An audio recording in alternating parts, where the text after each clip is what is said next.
ఆ బిల్లు రాలేదు, ఈ బిల్లు రాలేదు అంటారు. కానీ స్కూళ్ళ గురించి మీరు పట్టించుకునే ఎవరన్నా ఉన్నారా? ఎవ్వరు లేరు. ఏ గవర్నమెంట్ లేదు. ఈ కాంగ్రెస్ మీద పడేడుచుడు, బీజేపీ మీద పడేసుడు, టీఆర్ఎస్ మీద అదే బీఆర్ఎస్ మీద పడేడుచుడు. ఒకళ్ళ మీద ఒకళ్ళు మీరు ఏడుచుడే తప్ప కానీ మీ ఇండ్లే రెండుతున్నాయి. కానీ పేదోని ఇల్లు మాత్రం రెండది. కానీ స్కూళ్ళ గురించి మీరు పట్టించుకోరు. కొంచెం పెద్ద పెద్ద నీతులు చెప్తారు స్టేజ్లు ఎక్కి, ఏం లాభం లేదు. స్కూళ్ళల్లో బిల్లులు లేవు. ఓళ్ళు అందరు ఆపిర్రు. ఎవరు ఆపిర్రు? ఇప్పుడు వచ్చి కాంగ్రెస్ వచ్చి 2 నెలలు అవుతుంది. నేను కాంగ్రెస్ మనిషిగా, నేను పక్కా టీఆర్ఎస్. కానీ ఎవరు ఆపిండ్రు బిల్లులని? ఎవరు ఆపిండ్రు? ఇప్పటికీ బిల్లులు లేవు. పిల్లలకి ఏం పెడతారు? గవర్నమెంట్ స్కూల్ కేజీ నుంచి పీజీ దాకా కాదు కానీ కేజీలు అంతమైపోయేటట్టున్నాయి పిల్లలు.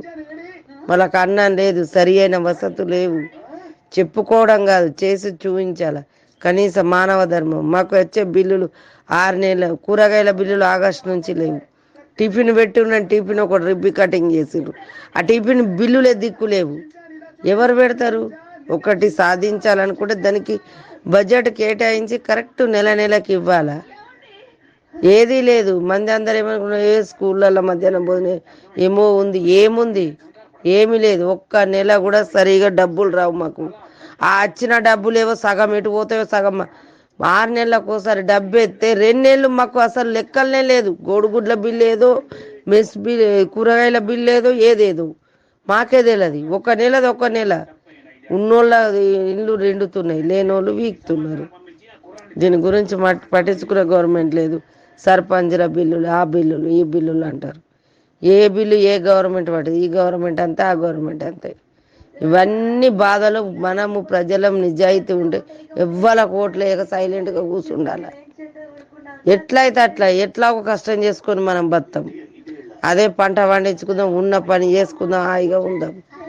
అంతే తప్ప కానీ ఇవన్నీ వేస్ట్ రాజకీయాలు. వాళ్ళకు సంబంధించిన వాళ్ళకే రెండుతాయి. మనం పోయినామనుకో మనల్ని పట్టించుకోరు. మనం ఇంత కష్టపడి పడిగాపులు కట్టి జెండా ఎత్తుకొని తిరిగిన నేను పక్కా టీఆర్ఎస్. ఎప్పటి నుండి ఫస్ట్ నుంచి కేసీఆర్కి పదవి లేనప్పటి నుంచి నేను టీఆర్ఎస్. కష్టపడి పొక్కులు వచ్చినాయి. మేము అన్నళ్ళల్లా అటు అంతా తిరిగినాం. మాకేమున్నది? ఏం లేదు. కనీసం ఏదన్నా ఇక్కడ భూమి ఉన్నది అయ్యా, మాకు పట్ట అవుతలేదు అయ్యా అంటే కూడా చేసే ప్రభుత్వమే లేదు. మొన్న వచ్చిన వాళ్ళకు బంగ్లాలు కడుతుండ్రు, కార్లు కొనుక్కుంటున్నారు, మంచిగా తిరుగుతున్నారు. మాకు అవన్నీ అవసరం లేదు. మాకన్నా మంచిగా ఏమంటే వేసే ప్రభుత్వం లేదు. ఆ పిల్లలకు సరి అయిన అన్నం పెడదామన్నా కానీ ఓ బిల్లులు లేవు. ఎవరిని అడిగినా కానీ కేసీఆర్, ఇంతకుముందు కేసీఆర్ ఏళ్ళు ముద్ర వేయాలంటారు. మా ఎంఈఓ ఇల్లంతా ఇప్పుడు ఓళ్ళెత్తారో ముద్ర వేస్తలేరు. అది ఏం చేసుడు? పిల్లలకు మాత్రం అన్యాయం జరుగుతుంది. మీరు ఎవ్వరు పట్టించుకుంటలేరు. అసలు పిల్లలతోనే అవుతుంది ఇది సాధ్యం.